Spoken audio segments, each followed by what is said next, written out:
Ukraine और Russia के बीच चल रहे युद्ध में फंसे भारतीय विद्यार्थियों को भारत सरकार सकुशल स्वदेश लाने में जुटी हुई है।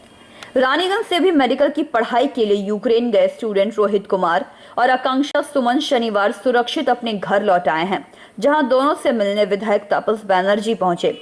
इन लोगों से मिलकर विधायक तापस बैनर्जी ने उनका हालचाल जाना, साथ ही वहां की स्थिति की जानकारी ली। रोहित और आकांक्षा ने मीडिया से वहां की स्थिति का आंखों देखा हाल बयां किया। रोहित ने कहा कि विगत 24 फरवरी को रशिया ने यूक्रेन पर हमला किया था और इसके बाद तो स्थिति बिगड़ती ही चली गई। 24 फरवरी को जिस वक्त हमला हुआ उससे पहले ही एयर इंडिया की फ्लाइट निकल चुकी थी, इसीलिए हमें अपने देश लौटने की उम्मीद नहीं बची थी। उसने आगे कहा कि हमने रोमानिया से भारत सरकार की तरफ से चलाई जा रही फ्लाइट से उड़ान भरी और वहां से दिल्ली पहुंचे। दिल्ली में अपने अपने राज्य के डेलीगेट्स मौजूद थे, जिन्होंने हमें गेस्ट हाउस ले जाकर नाश्ता करवाया और फिर वहां से हम सभी अपने घर के लिए रवाना हो गए। रोहित ने भारत सरकार से अनुरोध किया है कि हम सभी तो सुरक्षित वापस अपने घर लौट आए हैं, लेकिन यूक्रेन में कई ऐसे स्टूडेंट अभी भी फंसे हुए हैं जो बंकर में हैं। उन्हें बाहर निकालने का कोई रास्ता भी नहीं सूझ रहा है। भारत सरकार ऐसे इंडियन स्टूडेंट को भी सुरक्षित घर लेकर आए। बता दें कि दोनों ही बच्चे यूक्रेन के लविल इंटरनेशनल मेडिकल कॉलेज में थे, जो पिछले 4 वर्षों से वहां शिक्षा ग्रहण कर रहे थे। 2 वर्षों की शिक्षा के बाद दोनों स्वदेश लौटने वाले थे, लेकिन युद्ध की वजह से पढ़ाई बीच में छोड़कर भारत लौटना पड़ा। हाँ, बॉर्डर पे आए थे। फिर बॉर्डर हम लोगों ने इजीली क्रॉस कर लिया था, क्योंकि उस टाइम पे मतलब भारत सरकार ने तो काफ़ी इवैक्यूएशन का निकाल दिया था, बसेस और ये सब। तो हम लोग 28 को मॉर्निंग में निकले थे और हम लोग 28 को रात को मतलब 2-3 बजे हम लोगों ने बॉर्डर क्रॉस कर लिया था। फिर हम लोग को मतलब एम्बेसी के द्वारा शेल्टर ले जाया गया, वहाँ पर हम लोग थे। हम लोग 1 तारीख 2 तारीख को एम्बेसी की एक मैम आई थी। उन्होंने कहा आपको वेट करना पड़ेगा कुछ दिन, क्योंकि जो रोमानिया का मेन बॉर्डर है बुकारेस्ट, वहाँ पर काफ़ी बच्चे थे जो हम लोग से पहले वहाँ गए थे। तो ऑब्वियसली बात है, ह्यूमन नेचर के पहले उन्हें निकालना चाहिए। और हम लोग के यहाँ से जो बॉर्डर था मेन, वो नहीं भी तो 8 घंटे का रास्ता था। तो फिर भारत सरकार के द्वारा बोला गया कि आप लोग को एक डोमेस्टिक वहाँ से 35 किलोमीटर दूर है, वहाँ से आप लोग को निकाला जाएगा, आपको उतना ट्रैवल करने की ज़रूरत नहीं है। तो विद इन 2 डेज़ हम लोग वहाँ पर अप्रॉक्स अगर शेल्टर और टेंट मिला है तो 500 स्टूडेंट थे। 2 दिन के अंदर हम लोग को मतलब पूरा इवैक्यूएट कर दिया गया वहाँ से। हम लोग का 35 किलोमीटर वाला था, वो डोमेस्टिक था, तो वहाँ पर ज़्यादा बड़ा एयरक्राफ्ट नहीं आ सकता।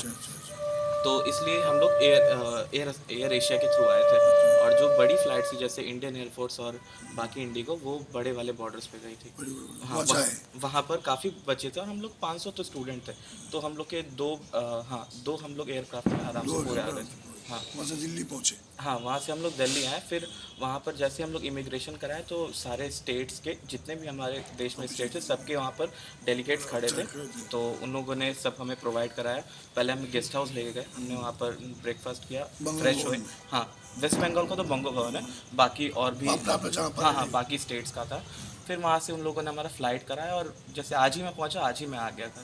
तो कुछ हुआ नहीं हम लोग का। बाकी वहाँ भी काफ़ी स्टूडेंट्स हैं, सबको आज ही मतलब उन सबको कलकत्ता भेज दिया गया। फिर वहाँ से उन लोग को ट्रांसपोर्ट के थ्रू अपने अपने घर भेजा गया।